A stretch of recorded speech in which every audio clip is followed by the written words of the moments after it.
ہے جہاں لا الہ الا اللہ، اور گرچہ بت ہیں جماعت کی آستین، گرچہ بت ہیں جماعت کی آستینوں میں، مجھے ہے حکم ازاں لا الہ الا اللہ۔ سبحان اللہ۔ اور امام عشق و محبت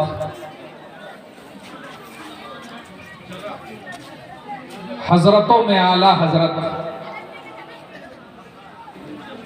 سرکار سیدنا امام احمد رضا قدس سرہ، آپ فرماتے ہیں کہ لحد میں عشق رخ شہ کا داغ لے کے چلے، سبحان اللہ۔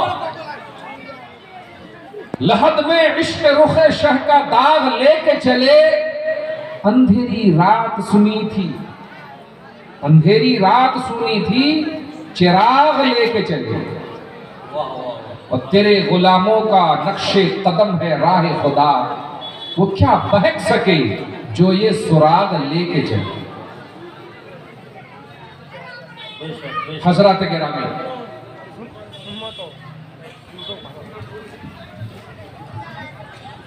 یہ عرس پاک بہت پرانے زمانے سے ہوتا آ رہا ہے نا؟ دو روزہ عرس پاک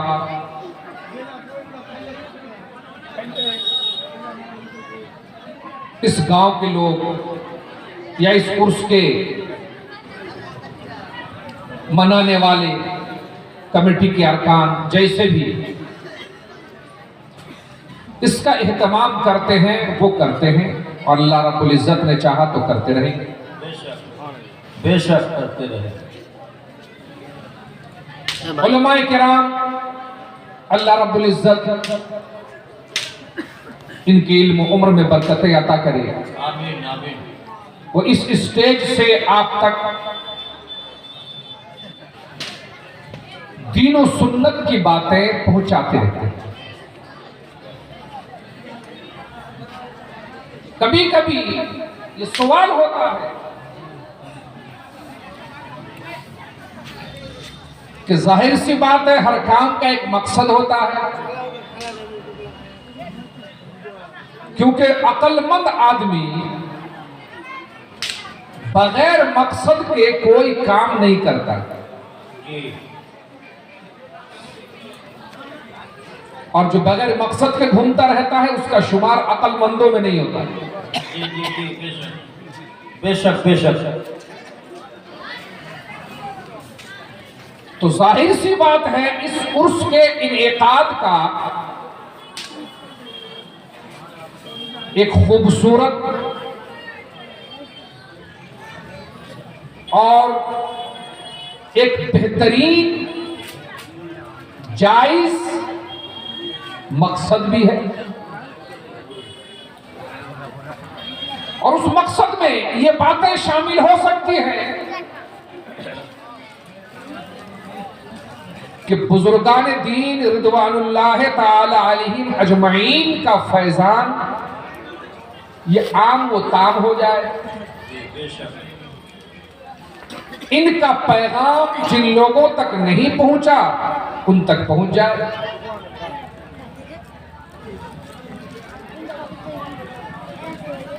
تو عرس کرنے والے، جلسہ کرنے والے، ہمارا حسن ظن ہے کہ کوئی نہ کوئی نیک مقصد وہ ضرور رکھتے ہیں،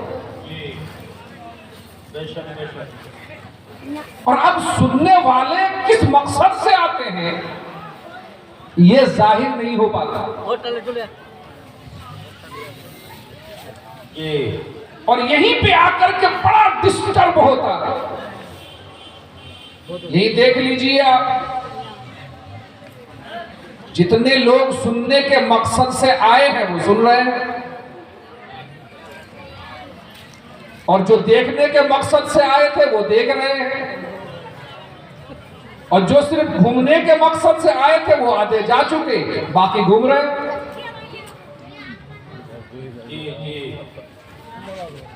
تو معاملہ یہ ہے کہ مقصد اگر ٹھیک نہ ہو تو کامیابی نہیں ملتی، وہ دوڑنا، بھاگنا، محنت کرنا، مشقت کرنا بالکل بیکار، بے شک بے شک آپ کا مقصد وہ کام کا نہ ہو۔ مقصد نیک ہونا چاہیے۔ تو اب میں جو کہنے جا رہا ہوں کہ ہر سال آپ سننے کے لیے آتے ہیں، ہر سال سنتے ہیں، تو اگر نیک مقصد کے ساتھ ایک بار سنیں گے تو بے نمازی تھے تو نمازی ہو جائے گا، بے شک بد کردار تھے تو نیک کردار ہو جائے گا، جی سبحان اللہ بد اعمال تھے تو خوش اعمال ہو جائیں گے۔ تو جلسہ سننے کے بعد بھی اگر چینجنگ نہ آئے تو ہمیں اپنے مقصد کی طرف توجہ دینی ہوگی۔ ہمیں سمجھنا ہوگا کہ ہم جو جا رہے ہیں عرس حضرت شاہ کلیم الدین میں، تو ہمارا مقصد کیا ہے۔ ایک بات تو یہ ہو گئی، ایک اور بنیادی بات میں آپ کے سامنے رکھوں، پھر اپنی گفتگو شروع کر کے پھر جلدی ختم کر دوں۔ اس ملک میں ہی نہیں، پوری دنیا میں آج کلمہ پڑھنے والے پریشان ہیں، آپ سنتے رہتے ہیں۔ جی یہ زمانہ برقی رفتار سے آگے بڑھ رہا ہے، دور کا آدمی دور رہ کر کے ایک دوسرے سے قریب ہو گیا، ہم ایک دوسرے کی فکر کو سمجھ رہے ہیں، پڑھ رہے ہیں، جان رہے ہیں۔ ہم نے یہ بھی دیکھ لیا کہ ہمارے دشمن کون ہے، دوست کون ہے، ہمیں کون مٹانا چاہتا ہے، کون آباد کرنا چاہتا ہے، کون ہمیں دیکھنا چاہتا ہے، کون ہمیں دیکھنا نہیں چاہتا، کون یہ چاہتا ہے کہ وہ رہے، کون چاہتا ہے کہ چلا جائے۔ اب میرے خیال میں ملک کے کونے کونے میں رہنے والے مسلمان ان چیزوں سے ناواقف نہیں ہوں گے، بے شک دیکھ رہے ہیں۔ تو ہر وقت پریشانی، اور اتنی پریشانی لوگوں کو، اذان سے پریشانی، نماز سے پریشانی، مدرسہ سے پریشانی، علماء سے پریشانی، طلباء سے پریشانی، قرآن سے پریشانی، مسجد کے مینار سے پریشانی، علماء کرام کے وجود سے پریشانی، اور اب تو معاملہ یہ ہے کہ ہماری ماں بہنیں پردے میں رہتی ہیں، ان کے پردے سے پریشانی۔ جی اب ہمارے ہاں تو احترام نہیں ہے، مگر جہاں غیر مسلمان رہتے ہیں، جہاں ماں باپ غیرت مند ہوتے ہیں، باپ دادا غیرت مند ہوتے ہیں، چاچا ماما غیرت مند ہوتے ہیں، معاشرے کے بڑے غیرت مند ہوتے ہیں، اس معاشرے میں بچیاں پردے میں رہتی ہیں۔ جی بے شک بے شک وہاں تو غیرت کا تقاضا ہی ہے، یہاں تو ایک طرف سے سب میں غیرت ہو گئے۔ معاف کیجئے گا، یہ آراس، یہ جلسے، یہ معاملات، میلہ لگایا جاتا ہے۔ اللہ کرے ان چیزوں میں اب ہمارے علماء کرام نے نوٹس لینا شروع کیا ہے، اللہ کرے جلد ختم ہو۔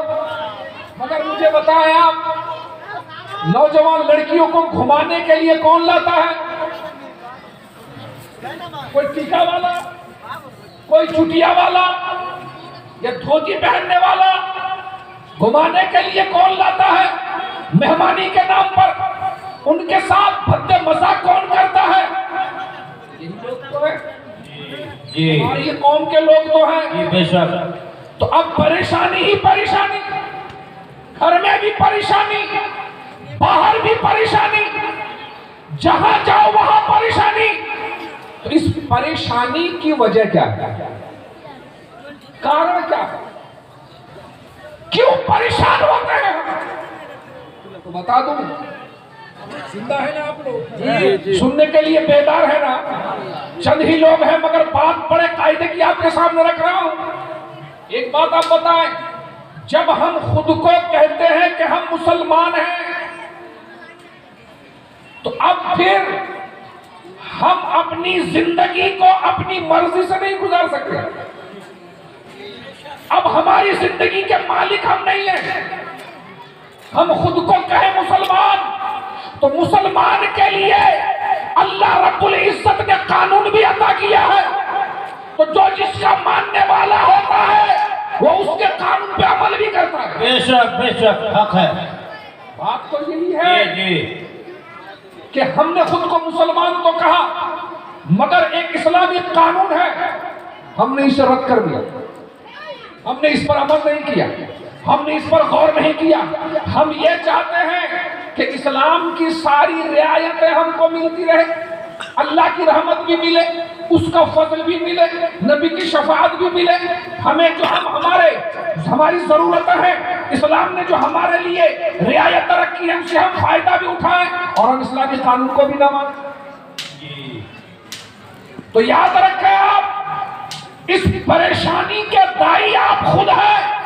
وہ ایسا کیسے ہو سکتا ہے کہ وہ کہے میں ایک رب پر ایمان رکھتا ہوں، وحدہ لا شریک پر ایمان رکھتا ہوں، خالق و مالک پر ایمان رکھتا ہوں، پھر اس کے حضور وہ سر نہ جھکائے، پھر اس سے وہ مدد نہ طلب کرے، پھر اس کے قانون کو نہ مانے، پھر وہ اس کے دائرہ اختیار کو نہ مانے، وہ اس کے اختیارات کو نہ مانے، دائرہ قانون میں رہنے سے وہ باز رہے۔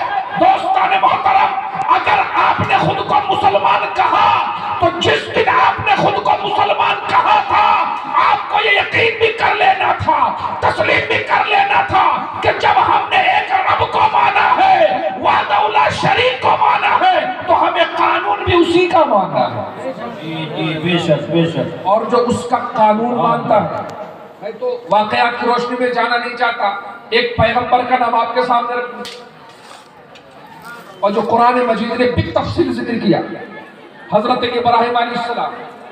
اب یہ مت سوچئے گا کہ ہم سے پہلے جو کلمہ پڑھنے والے تھے وہ ہم سے اچھے معلوم ہیں، ایسا نہیں ہے۔ ہر دور میں، اس ملک میں نہیں، ہر سرزمین میں ہمارے خلاف سازشیں ہوئی ہیں، ہمارے گھروں کو توڑا گیا ہے، ہمارے گھروں کو لوٹا گیا ہے، ہماری در و دیواریں توڑی گئی ہیں، ہمیں پریشان کیا گیا ہے، مگر وہ لوگ جنہوں نے اللہ پر ایمان رکھا اور اس کے قانون پہ عمل کیا، جب انہوں نے اللہ تبارک و تعالیٰ کا نام لے کر کے اس کے قانون کے رکھوالے بن کر، اس پر عامل بن کر کے آگے بڑھے، دنیا نے دیکھا اس خانہ کعبہ کے اندر 360 بت رکھے ہوئے تھے، مگر آقا دو جہاں صلی اللہ تعالیٰ علیہ وآلہ وسلم نے جب وہاں سے اعلان نبوت فرمایا، توحید کے پرچم کو بلند فرمایا، اور آپ کے ماننے والے آپ کے ساتھ آئے، اور انہوں نے زبان حال سے بھی زبان قال سے بھی یہ کہا، یا رسول اللہ اب ہم نے حق کو پا لیا ہے، اب ہم نے معبود حقیقی کو پہچان لیا ہے، ہماری یہ پیشانیاں اب دنیا والوں کے سامنے نہ جھکیں گی، ہماری یہ پیشانیاں اب بتوں کے آگے نہ جھکیں گی، اب تو ہم ان کے خلاف لڑیں گے۔ دوستان محترم، وہ فتح مکہ کے دن چند صحابہ کرام اللہ کے رسول کے جھنڈے کے سائے تلے کعبے میں جب داخل ہوئے، مکہ المکرمہ میں داخل ہوئے، وہ 360 مصیبتیں ایسی دور ہو کر کے گئی کہ قیامت تک پھر کبھی وہ پلٹ نہیں سکتے۔ سبحان اللہ، نعرہ تکبیر، نعرہ تکبیر، نعرہ رسالت، نعرہ رسالت، مسلک اعلی حضرت، مسلک اعلی حضرت۔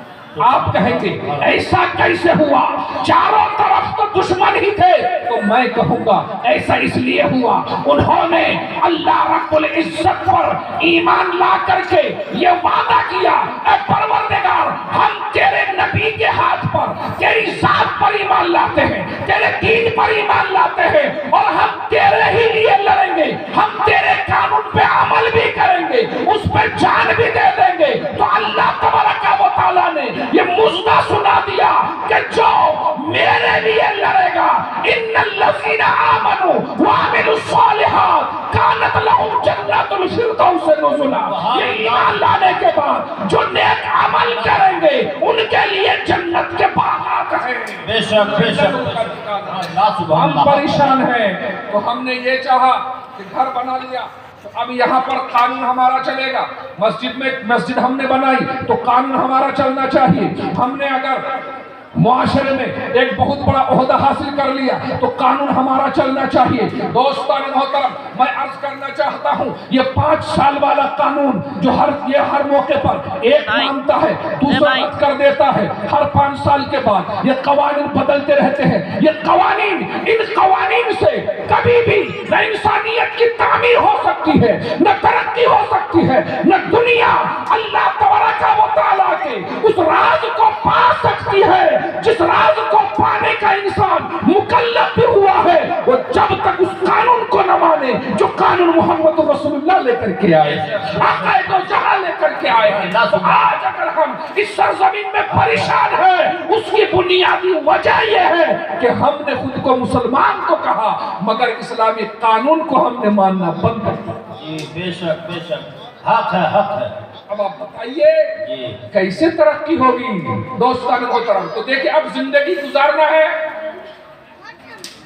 تو اسلامی قانون کے مطابق گزاریے، ورنہ مصیبتوں کا گلہ شکوہ کرنا بند کر دیجیے، بند کر دیجیے۔ اب آئیے، میں نے قرآن مجید کی ایک آیت کریمہ کی تلاوت کی ہے اور اسی پر آج میں ایک مختصر سی گفتگو آپ حضرات کے سامنے رکھنا چاہتا ہوں تاکہ آج اس مجلس میں آپ آئے ہیں تو ایک شرعی مسئلہ اگر آپ سمجھ جائیں گے تو کتابوں میں آیا ہے حدیث پاک کے حوالے سے کہ ایک مسئلے کو جان لینا ہے، جاننے میں چاہے آپ کے 30 سیکنڈ لگے، 1 منٹ لگے، ایک مسئلے کو جاننا کہ رات بھر نفل نماز پڑھنے سے افضل ہے۔ جی جی بے شک، ایک دینی مسئلہ جانیں۔ تو ایک دینی مسئلے کو آج میں آپ کے سامنے بیان کرنا چاہتا ہوں، اس لیے کہ ہمارے ہاں آراس، چادر پوشی اور مزارات کے نظر و منتیں، ان چیزوں کو لے کر کے بہت زیادہ بے اعتدالی آ گئی جی جی پورے علاقے میں، اور یہ بہت ہی سوچنے والی بھی بات ہے اور افسوس کرنے والی بھی بات ہے۔ حضرت شاہ کلیم الدین رحمت اللہ تعالی علیہ کس زمانے میں یہاں تشریف لائے؟ یہ تو حضرت علامہ مفتی تراب الحق صاحب قبلہ، حضرت قبلہ سید بابر حسین صاحب قبلہ اور دیگر علماء کرام، یہ آپ حضرات جانتے ہیں۔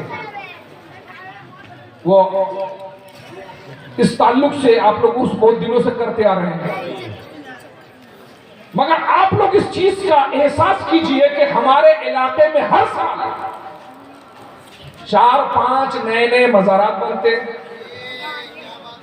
10-12 آراس کا اضافہ ہوتا ہے۔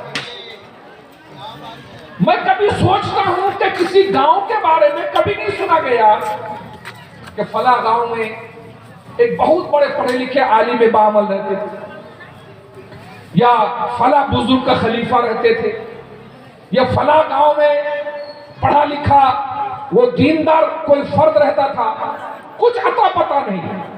مگر کئی سال بعد آپ جائیے تو ایک مزار ضرور ملے گا۔ جی جی، نہ آنے کا کہیں سے پتہ، نہ جانے کا پتہ۔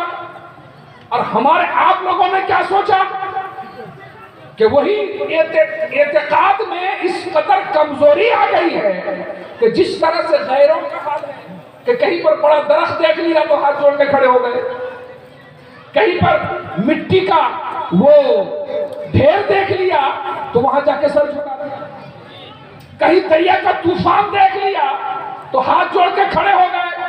یہ ہمارے لوگوں کا حال ہے۔ یہ سوچتے ہیں کہ کہیں پر اگر لال کپڑا کسی ڈھیر پہ رکھا ہو تو اس کے سامنے کھڑے ہو جاؤ، اگربتی جلانا شروع کر دو، چادر چڑھانا شروع کر دو۔ اور مسئلہ اور زیادہ دلچسپ بات تو یہ ہے کہ لوگ خواب کی بنیاد پر بھی مذہب بنا لیتے ہیں۔ جی جی جی، چاہے وہ کیسا ہی ہو۔ اب خواب، یہ تو خواب علماء جانتے ہیں، سرکار اعلیٰ فرماتے ہیں کہ خواب حجت شرعی نہیں ہے، خواب صرف نبی کا معتبر ہے، حجت شرعی اعتبار سے۔ نبی اگر خواب میں کچھ دیکھے اور امت پر اسے لازم کر دے تو امت پر لازم ہے، اس لیے کہ نبی کا سونا جاگنا برابر ہے۔ سبحان اللہ۔ نبی نیند میں بھی غافل نہیں رہتے.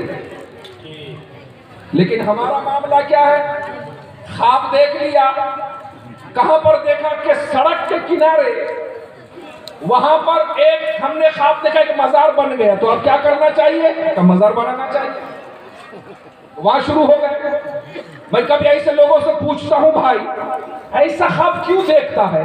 ایسا خواب کیوں نہیں دیکھتا کہ میں نے خواب دیکھا کہ میں نے قوم کے بچوں کے لیے ایک مدرسہ بنا دیا. سبحان اللہ. میں نے خواب دیکھا کہ ایک گاؤں میں مسجد نہیں ہے یا مسجد تو ہے ٹوٹی پھوٹی ہے, میں نے شاندار مسجد بنا دی. ایسا خواب دیکھا. جی ایسا کیوں نہیں دیکھا کہ ایک غریب بچی کی شادی کے لیے کچھ ضرورتیں ہیں اسے میں نے پوری کر دی خواب میں, بیدار ہونے کے بعد اسے پوری کر دوں. یہ سب خواب نہیں دیکھے گا. خواب دیکھے گا کون سا والا؟ مزار بنانے والا. کیوں؟ وہ بھی کہاں؟ روڈ کے بغل میں.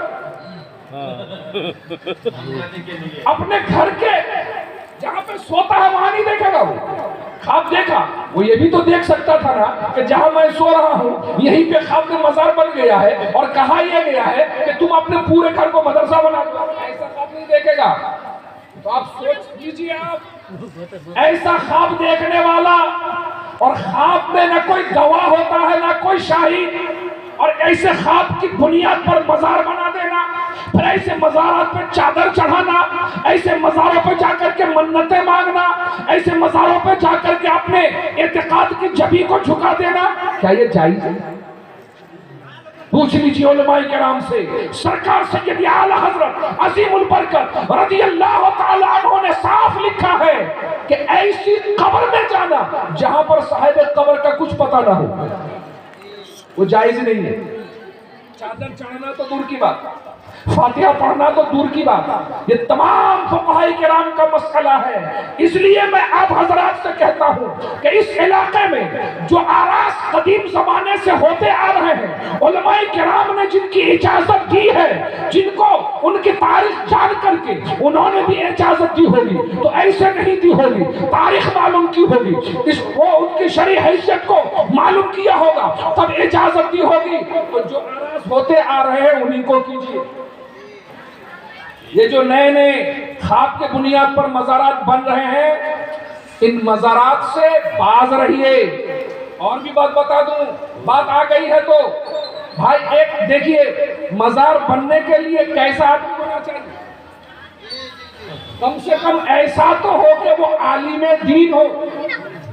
حضرت بہرالعلوم استاد مکرم ہمارے استاد گرامی حضرت بہرالعلوم علامہ عبد المنان اعظمی رحمۃ اللہ تعالیٰ علیہ نے لکھا ہے کہ ہر قبر پہ چادر چڑھانا مناسب ہے. ہر قبر پہ چادر چڑھانا یہ مناسب نہیں, بلکہ اس قبر پہ چادر ڈالی جائے جو قبر ان لوگوں کی ہو جو دین میں جن کی حیثیت دینی اعتبار سے اونچی ہو, مطلب عالم بعمل ہو. کیونکہ خاص طور سے ہمارے علاقے میں جس قبر پہ چادر ہوتی ہے لوگ سمجھتے ہیں یہ اللہ کا ولی.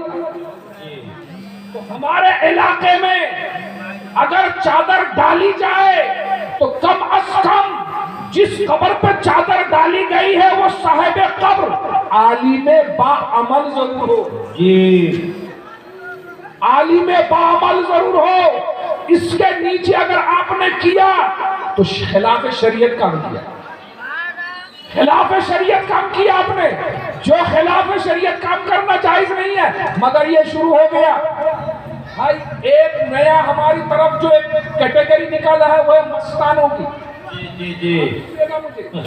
ہمارے علماء کرام درسگاہ میں پڑھاتے پڑھاتے حضرت بوڑھے ہو گئے, مدرسہ بھی چلاتے ہیں. انہوں نے پڑھا ہے کہ مفتی کا بھی ذکر ہے, محدث بھی کوئی اصطلاح ہے, عالم بھی ہے, فاضل بھی ہے, مگر حضرت سے پوچھئے کہ حضرت یہ مستان کے بارے میں بھی آپ نے کچھ پڑھا ہے؟ اسی کتاب میں ہے. یہ اصطلاح صرف ہماری طرف قائم ہے, اور ان کی حیثیت کیا ہوتی ہے آپ جانتے ہیں؟ وہ کالے کالے کپڑے پہنتے ہیں, موٹا موٹا مالا پہنتے ہیں, اور عجیب و غریب قسم کے سر پہ کپڑے باندھ کر کے کٹورا لے کر کر کے بھیک مانگتے پھرتے ہیں، ایسے لوگوں کو نہ طہارت کے مسائل کا علم ہوتا ہے، نہ وضو غسل کے مسائل معلوم ہوتے ہیں، نہ نمازوں سے کوئی مطلب ہوتا ہے، نہ حرام و حلال سے کوئی مطلب ہوتا ہے، بلکہ یہ لوگ بھیک مانگ مانگ کے کھاتے ہیں۔ اور اللہ کے رسول صلی اللہ تعالی علیہ وآلہ وسلم نے بلا وجہ بھیک مانگنے کو ناجائز فرمایا ہے، اور فرمایا جو بلا ضرورت بھیک مانگ کے کھاتا ہے وہ قیامت کے دن ایسے اٹھے گا کہ اس کے چہرے پہ گوشت کا نام و نشان نہیں ہوگا۔ جی لوگ سمجھ لیں گے کہ دنیا میں بھیک مانگ کے کھاتا ہے، محنت کر کے کھاؤ۔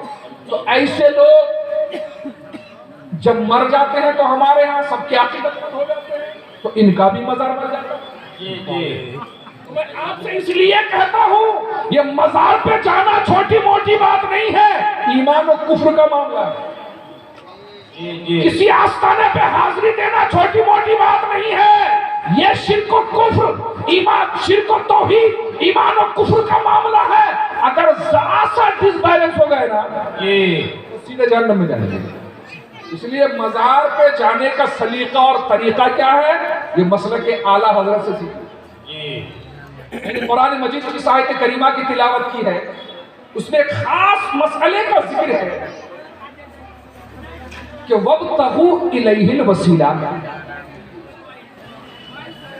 اللہ تبارک و تعالیٰ کی طرف یعنی اللہ کو پانے کے لیے وسیلہ تلاش کرو۔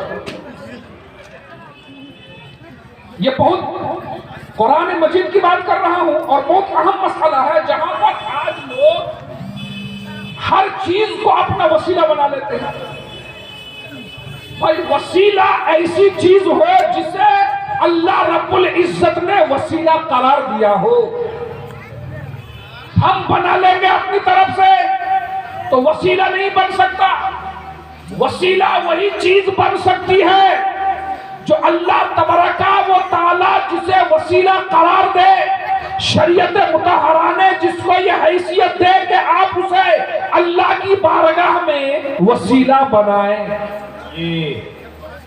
اب ایک بات یہ کہیں گے کہ وسیلہ کی ضرورت کیا ہے، کیونکہ قرآن مجید نے پہلے کہا یا ایھا الذین آمنوا اتقوا اللہ، ایمان والو اللہ سے ڈرو، اور ڈرنے میں سب آ جاتا ہے۔ اللہ سے ڈرنے والا نمازی بھی تو ہوتا ہے، سچا ہوتا ہے۔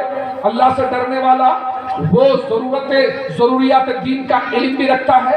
اللہ سے ڈرنے والا وہ حلال کھانے والا ہوتا ہے، وہ فحش بولنے والا نہیں ہوتا، وہ گناہوں سے بچنے والا ہوتا ہے۔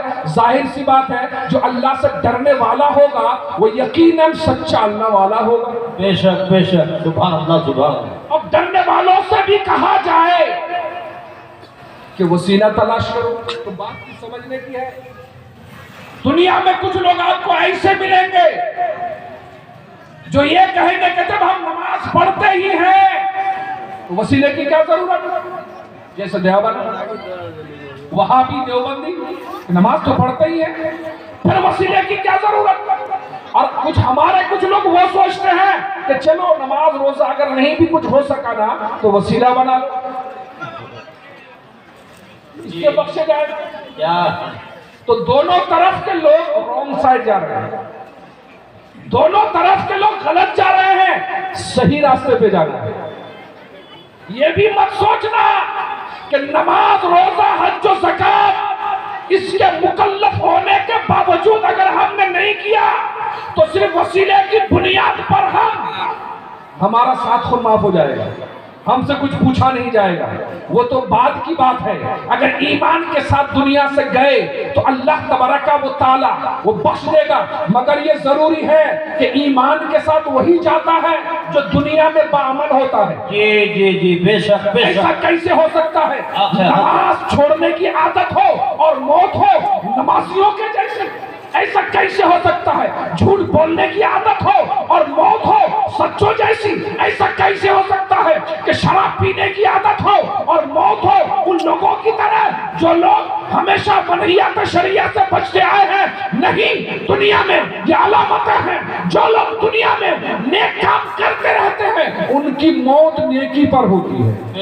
بے شک کہ انسان قیامت کے دن اٹھائے جائیں گے تو اپنی عادتوں کے مطابق اٹھائے جائیں گے۔ تو یہاں جب عادت بگڑ گئی تو یہ مت سوچنا کہ ہم نے عادت بگاڑ دی تو اب آئے گی، گناہ کرتے کرتے پوری زندگی گزار دی، اور موت آئے گی تو آسانی کے ساتھ ایمانوں والا، نیکیوں والا، ولیوں والا، متقیوں والا اللہ تبارک و تعالی کرم کرے تو اس کی کرم کی بات ہے۔ وَمَا كَانَ عَطَاءُ رَبِّكَ مَحْظُورًا، تمہارے رب کی عطا پر کوئی روک نہیں ہے، مگر عادت یہ کہتی ہے، قانون یہ کہتا ہے، یہ ہمارا اور آپ کا تجربہ کہتا ہے کہ آدمی کی عادت جیسی ہوتی ہے ویسے ہی آدمی کے ساتھ معاملات بھی پیش آتے ہیں، اور جیسی عادت ہوگی میرے آقا فرماتے ہیں یحشر الناس علی عاداتہم، قیامت کے دن لوگ اپنی عادتوں پر اٹھائے جائیں گے۔ اگر دنیا میں گناہ کرتے کرتے زندگی ختم کر دی تو اسی عادت پہ اٹھیں گے، اور اگر دنیا میں نمازیوں والی عادت رہی، دنیا میں سچوں والی عادت رہی، علماء والی عادت رہی، عاشق رسول والی جیسی عادت رہی، تو میدان محشر میں وہ اٹھے گا تو ثنائے مصطفیٰ گاتا ہوا اٹھے گا، محمد رسول اللہ کا نغمہ گاتا ہوا اٹھے گا، قرآن کی تلاوت کرتا ہوا اٹھے گا۔ سبحان اللہ سبحان اللہ۔ یا رسول اللہ زندہ باد، زندہ باد، زندہ باد، زندہ باد، اللہ اکبر۔ اچھا، اس ضمن میں یہ بھی بتا دوں کہ ہمارے لوگ مزار پہ جو جاتے ہیں تو ان کا مقصد دیکھیے کیا ہوتا ہے۔ کسی کے ہاں اولاد نہیں ہے تو اولاد مانگتا ہے، اور کوئی الیکشن میں کھڑا ہوا ہے تو جتنے کے لیے، کسی کی نوکری ہونی ہے تو اس لیے جاتے ہیں وہ، کوئی بیمار ہے تو اس لیے جاتا ہے۔ اب ذرا غور کریں کہ حدیث پاک کے اندر اللہ کے رسول نے فرمایا کنتو نہیتکم عن زیارت القبور فزوروها فإنها تذکر الآخرہ۔ اللہ کے رسول نے فرمایا میں نے پہلے تم سے قبروں کی زیارت کرنے سے منع کیا تھا، اللہ کے رسول نے پہلے روک دیا تھا، اس کے بعد پھر حکم دیا فزوروها، اب قبروں کی زیارت کرو۔ کیوں؟ کیا وجہ ہے؟ فَإِنَّهَا تُذَكِّرُ الْآخِرَةَ، جب تم قبروں کی زیارت کرو گے نا تو آخرت کی یاد تازہ ہو جائے گی۔ بہت خوب بہت خوب۔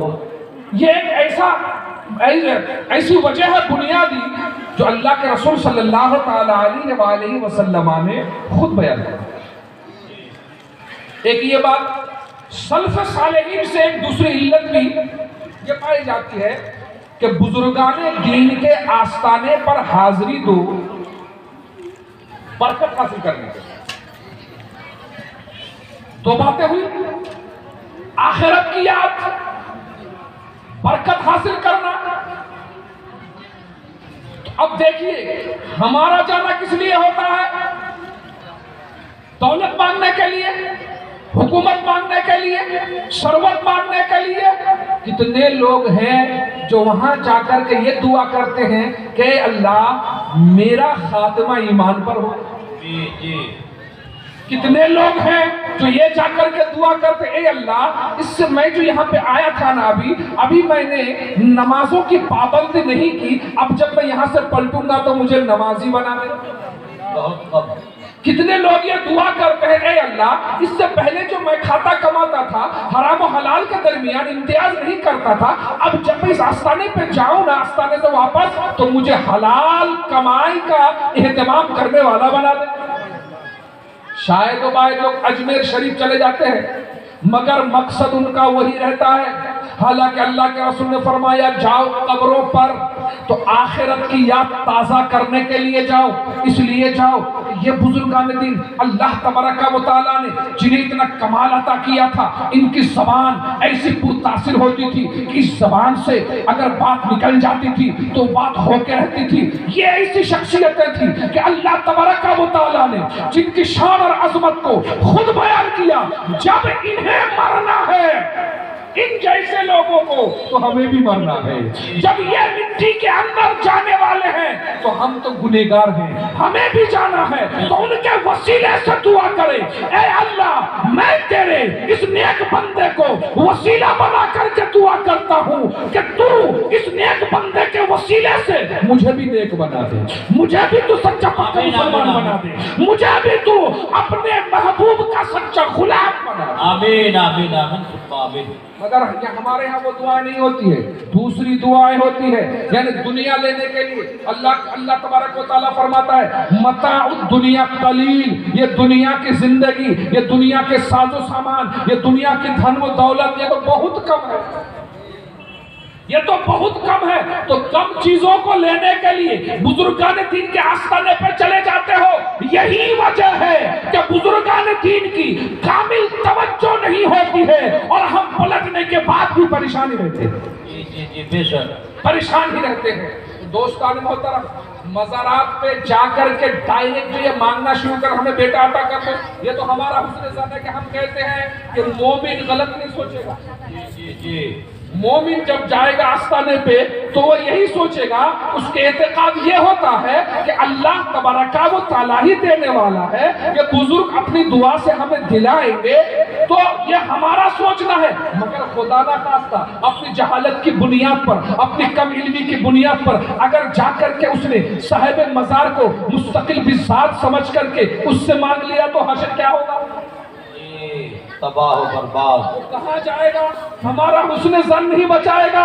بخشش کا مدار ہمارا حسن ظن نہیں ہے، بخشش کا مدار ہر فرد کا عقیدہ ہے. تو دیکھو بھائی، مستقل بذات یعنی اپنی طرف سے دینے والا کوئی نہیں ہے. حضرت عبداللہ ابن عباس راوی ہے، کہتے ہیں اللہ کے رسول صلی اللہ تعالی علیہ وآلہ وسلم نے مجھ سے فرمایا اے بیٹے، جب تم مانگو نا اللہ ہی سے مانگو، جب تم مدد طلب کرو نا اللہ ہی سے مدد طلب کرو، جب تم عبادت کرو نا اللہ ہی کی عبادت طلب کرو. حضرت عبداللہ ابن عباس کہتے ہیں میرے آقا صلی اللہ تعالی علیہ وآلہ وسلم نے یہ بھی فرمایا کہ اگر پوری امت لو اجتمعت الامت علی ان ينفعوك شيئا لن ينفعوك الا ما كتب الله لك، اگر پوری دنیا مل کر کے تمہیں کسی بات کا فائدہ پہنچانا چاہے تو نہیں پہنچا سکتی مگر اتنا ہی جتنا اللہ نے تمہارے نصیب میں لکھ دیا ہے. اور اگر پوری امت مل کر کے تمہیں نقصان پہنچانا چاہے تو نہیں پہنچا سکتی مگر اتنا ہی جتنا تمہیں اللہ نے لکھ دیا ہے. آپ کہیں گے جب حدیث پاک میں یہ ہے اور صحیح حدیث ہے، پھر مزار پہ جانے کا فائدہ کیا ہوا؟ دعا کے مانگنے کا فائدہ کیا ہوا؟ تو فرماتے ہیں فقہاء کرام رضوان اللہ تعالی علیہم اجمعین کہ جب تم بزرگان دین کے آستانے پہ جا کر کے ان کے ہاں جا کر کے تم دعائیں مانگو گے کہ مجھے لمبی زندگی عطا کر، تو دیکھیے اللہ تبارک و تعالی نے آپ کی زندگی اگر اپنے ہاں اس نے تقدیر مبرم میں اس نے لکھ دی کہ 60 سال ہی تم جیو گے، تو دیکھو نہ ایک لمحہ آگے تمہاری زندگی بڑھے گی نہ ایک لمحہ پیچھے ہٹے گی. مرنا تو تمہیں وہیں پہ ہے مگر یہاں پر جا کر کے تمہیں جو ملنے والا ہے وہ یہ ملنے والا ہے کہ 60 سال کی زندگی تم اس طرح سے جیو گے کہ 60,000 سال کا لطف آئے گا. اور رہتی دنیا تک تمہیں دنیا والے آج بھی ایسے ہی یاد کریں گے کہ انتقال کے اگر 100 سال بھی ہو گئے دنیا والے یہ سوچیں گے یہ آج بھی زندہ ہے، آج بھی ان کا فیض جاری ہے، آج بھی ان کا کرم جاری ہے. سبحان اللہ. نعرے تکبیر، نعرے تکبیر، نعرے رسالت، نعرے رسالت، فیضان کلیمی، فیضان کلیمی، نعرے تکبیر، نعرے رسالت. سبحان اللہ سبحان اللہ. دیکھیں گفتگو تو بہت ہے، میں زیادہ دور تک نہیں جانا چاہتا اور بالکل اختصار کے ساتھ بات میں ختم کر دوں. میں ایک مسئلے کو چھیڑنا چاہ رہا تھا اور اس پر ایک سیر حاصل گفتگو کرنا چاہ رہا تھا مگر وہ موقع محل نہیں ہے، اس لیے آپ جب جائیں کسی بھی آستانے بہت ساری چیزوں کا خیال رکھیں. اچھا خیال یہ بھی رکھیں اللہ کے رسول صلی اللہ تعالی علیہ وآلہ وسلم نے ہر فرد پر کچھ حقوق لازم کیے. اگر ماں باپ کا حق نہیں آپ ادا کریں گے اور کسی آستانے پہ جا کر کے چادر چڑھا دیں گے تو مجھے بتائیے آپ اس حق سے آپ کو نہیں چھوڑا جائے گا. واہ واہ واہ، کیا ایسا بہت نہیں ہو سکتا کہ یہاں سے آپ سفر کر کے چلے گئے سرکار اجمیر کے آستانے پر، سرکار مخدوم پاک کے آستانے پر، سرکار نظام الدین اولیاء کے آستانے پر، سرکار سیدی اعلیٰ حضرت کے آستانے پر، وہاں جا کر کے آپ نے 5,000 کی چادر چڑھائی،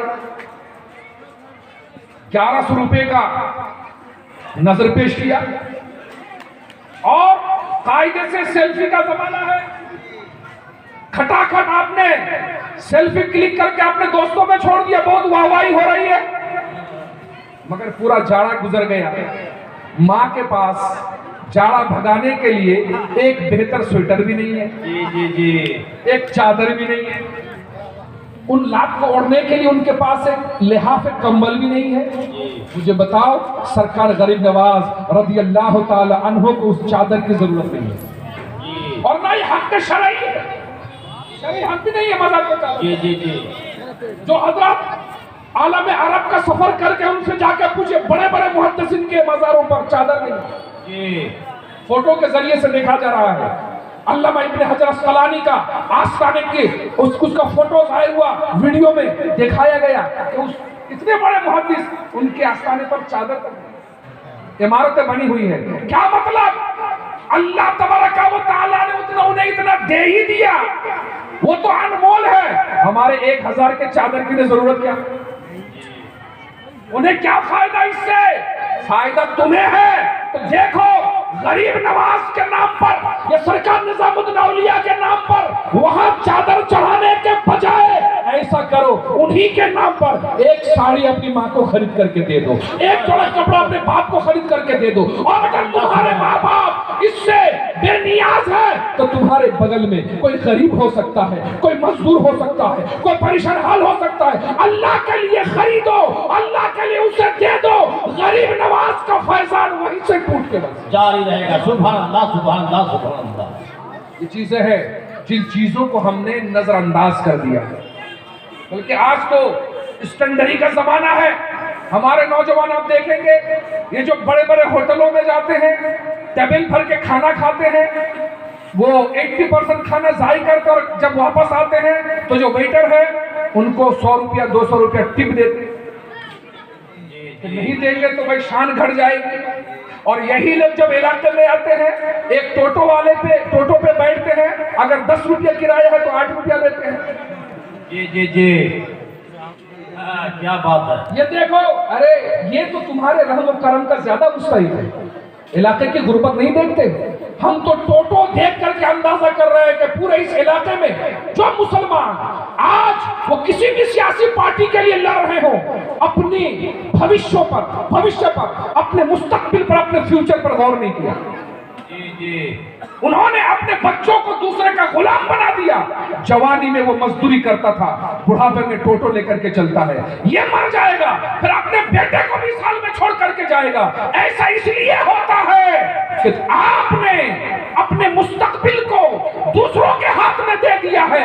کاش کہ تم نے اپنے مستقبل کا مالک محمد رسول اللہ کو سمجھا ہوتا، جس رسول کی شان میں اللہ تبارک و تعالیٰ نے کہا وَلَلْآخِرَةُ خَيْرٌ لَكَ مِنَ الْأُولَىٰ۔ اے میرے حبیب، ہر آنے والی گھڑی پچھلی گھڑی سے بہتر ہے۔ اگر آپ نے محمد رسول اللہ صلی اللہ تعالیٰ علیہ وآلہ وسلم کی بارگاہ میں ہاتھ پھیلا کر کے استغاثہ کرتے، اے آقا صلی اللہ تعالیٰ علیہ وسلم، اللہ عطا کرنے والے ہیں، والا ہے، آپ بانٹنے والے ہیں، ہمیں عطا کر دیں۔ تو اللہ کے رسول کی بارگاہ میں جب ان کی سنت پہ عمل کر کے ان کی بارگاہ میں استغاثہ کرتے، ان سے مانگتے، تو یاد رکھنا دنیا والے تمہیں دیکھتے کہ بارگاہ رسالت کا غلام اگر اس کے جسم پر پھٹے پرانے کپڑے بھی ہیں، اس کی شان یہ ہے کہ انگلی سے اشارہ کر دیتا ہے تو گرمیوں میں بادل چھن کر کے برسنے لگتا ہے۔ ان کی شان یہ ہوتی ہے کہ اگر کسی غریب کے حق میں دعا کر دیتے ہیں تو ان کی دعائیں قبول ہو جاتی ہے۔ دوستان محترم، میں عرض یہ کرنا چاہ رہا ہوں کہ ہم اور آپ ایک بنیادی راستے کو چھوڑ کر کے بھٹکتے جا رہے ہیں۔ آخر ہمیں کس قدر دور جانا ہے، ہمارا سفر کتنی دور تک چلے گا اور ہماری منزل کیا ہے، ہم تلاش کرنے، سوچنے اور سمجھنے کی زحمت گوارا نہیں کرتے۔ ایسا کب تک ہوتا رہے گا؟ کب تک اس طرح سے جیو گے؟ کب تک اس زندگی کو یوں ہی برباد کرتے رہو گے؟ کب تک اپنے مستقبل کو یوں ہی تباہ کرتے رہو گے؟ آخر کب تک؟ یہ منہ تو بارگاہ رسالت میں دکھانا ہے نا۔ اگر اس حال میں اس دنیا سے تم چلے جاؤ گے تو یہ مت سمجھنا کہ دنیا میں اس حال میں رہ کر کے ہم گئے تو ہمیں قبر میں آرام ملنے والا ہے۔ نہیں، جو لوگ قبر میں جا چکے ہیں نا، ان سے جا کر کے پوچھو کہ تمہارا حال کیا ہے، تمہارا حشر کیا ہے، تو وہ تمہیں جواب نہیں دیں گے، وہ اس قابل ہے ہی نہیں کہ تمہیں جواب دے سکے۔ پتا نہیں کب تک انہیں رہنا ہے، قیامت تک انہیں رہنا ہے، اور قیامت کب آئے گی یہ تو اللہ رب العزت ہی جانتا ہے نا۔ تو قبر میں جانے کا وہ عمل کرو کہ جب تم قبر میں جاؤ تو میدان محشر میں جب تم اٹھو نا تو تمہیں یہ لگے کہ بس پلک جھپکنے کا وقت گزرا ہے، اتنا ہی وقت گزرا ہے۔ ورنہ جو لوگ یہ کہتے ہیں کہ دنیا ہے کما لو، جو ہوگا دیکھا جائے گا، قبر میں کون دیکھنے کے لیے جاتا ہے؟ میں ایسے لوگوں پر بہت ہی افسوس کے ساتھ کہتا ہوں، ارے نادان، اس دنیا میں تو یہ کہتا ہے کہ وہاں دیکھنے کے لیے کون جاتا ہے؟ ارے وہی تو سب دیکھنے والے ہیں، وہی تو سب دیکھنے والے ہیں۔ یہاں گناہ کرو گے، یہاں بس تمہارے گاؤں والے دیکھیں گے، تمہارے گھر والے دیکھیں گے، تمہارے دوست و احباب دیکھیں گے۔ تم یہاں پر اس گاؤں میں رہ کر کے اس وقت کوئی غلط کام کرو، اسلام پور کے لوگ تو نہیں دیکھ رہے ہیں، آگے کے لوگ تو نہیں دیکھ رہے ہیں، مگر میدان محشر میں جب کھڑے ہو گئے نا، حضرت آدم سے لے کر کے قیامت تک وہ تمام لوگ ہوں گے، تمہارا دادا پردادا، تمہارا خاندان در خاندان سب ہوں گے، وہاں دکھایا جائے گا تو نے کتنا گناہ کیا ہے، کتنی نیکیاں کی ہے، کس قدر غلط کام کیا ہے، کتنا اچھا کام کیا ہے۔ اور اس دن کی رسوائی خطرناک رسوائی ہے، اس دن کی بے عزتی خطرناک بے عزتی ہے۔ آج اس 60 سالہ زندگی پر اتنا کہ تو کہتا ہے کہ کل جو ہوگا دیکھا جائے گا، مگر جو کل آئے گا نا، القرآن مجید نے کہا وَكَانَ مِقْدَارُهُ 50,000 سنہ، ارے قیامت کا دن 50,000 سال کا دن ہوگا۔ مجھے بتاؤ 60 سال کی زندگی پہ اترانے والے 50,000 سال کی زندگی جب میدان محشر میں کھڑے رہو گے تو تمہارا حال کیا ہوگا، تمہارا حشر کیا ہوگا؟ اس لیے عرض کرنا چاہتا ہوں کہ اس کے قائم کرنے کا مقصد آپ لوگ سمجھیے۔ یہاں پر آئیں تو علماء کرام ان کی وہ باتیں جو بہت زیادہ قابل عمل ہیں، وہ بڑے مخلص ہوتے ہیں آپ کے تعلق سے۔ وہ یہ چاہتے ہیں کہ ہم نماز پڑھتے ہیں، ہمارے مسلمان بھائی بھی نماز پڑھیں۔ یہ تو دنیا والے چاہتے ہیں نا کہ اگر ہم نے گھر بنا لیا تو ہمارے مقابلے میں کوئی گھر نہ بنا سکے۔ یہ علماء ہیں، یہ چاہتے ہیں کہ اگر اللہ مجھے جنت عطا کرے تو میرا جو بھائی نیچے بیٹھا ہے نا اسے بھی جنت عطا کرے۔ اس لیے اللہ کے رسول نے فرمایا کہ جب تم مانگو اللہ سے تو جنت الفردوس مانگو۔ اور علماء کرام وہ کسی محفل میلاد میں بھی جاتے ہیں اور کسی گنہگار کے لیے بھی دعا کرتے ہیں تو یہی دعا کرتے ہیں اللہ انہیں جنت الفردوس کا اعلیٰ مقام عطا فرما۔ یہ ان کا اعلان ہے دوستان محترم۔ اس لیے بہت ضروری ہے ہم اپنے مقاصد کو سمجھیں۔ عرس قائم کرنے کا مقصد، وہ مزارات پہ جانے کا مقصد، بزرگان دین سے وسیلہ کیسے طلب کیا جاتا ہے، اور اس ٹاپک پر انشاءاللہ تبارک و تعالیٰ پھر کبھی موقع آئے گا تو گفتگو ہوگی۔ مگر یہ ہے کہ ہر چیز کا بیان اس سے نہیں ہو سکتا۔ حضرت اتنا بڑا ادارہ قائم کیا، کئی ادارے آپ کے ہاں ہیں، آپ اگر مسئلہ پوچھنے کے لیے جائیں گے حضرت اس کا بھی اہتمام کرے گا۔ جب آپ ہی نہیں جائیں گے اہتمام کیسے ہوگا؟ علماء کرام سے پوچھیں، نیک راستے پر چلے اور اللہ تبارک و تعالیٰ کی بارگاہ میں دعا مانگے، مولا بہت زندگی خراب ہو گئی، اب ہمیں اچھی زندگی عطا کر۔ اللہ تبارک و تعالیٰ کی بارگاہ میں دعا ہے مولا تعالیٰ ہم سب کی خطاؤں کو معاف فرما، ہم سب کے مستقبل کو سنہرا بنا دے، ہم سب کے دنیا و آخرت کو خوبصورت بنا دے، ہم سب کی وہ بے حساب مغفرت فرما دے، اور اس عرس میں جتنے لوگ آئے ہیں پروردگار ہم سب کی اصلاح فرما دے۔ استغفر اللہ رب من کل ذنب واتوب الیہ ولا حول ولا قوة الا باللہ العلی العظیم۔ السلام علیکم ورحمۃ اللہ تعالیٰ وبرکاتہ۔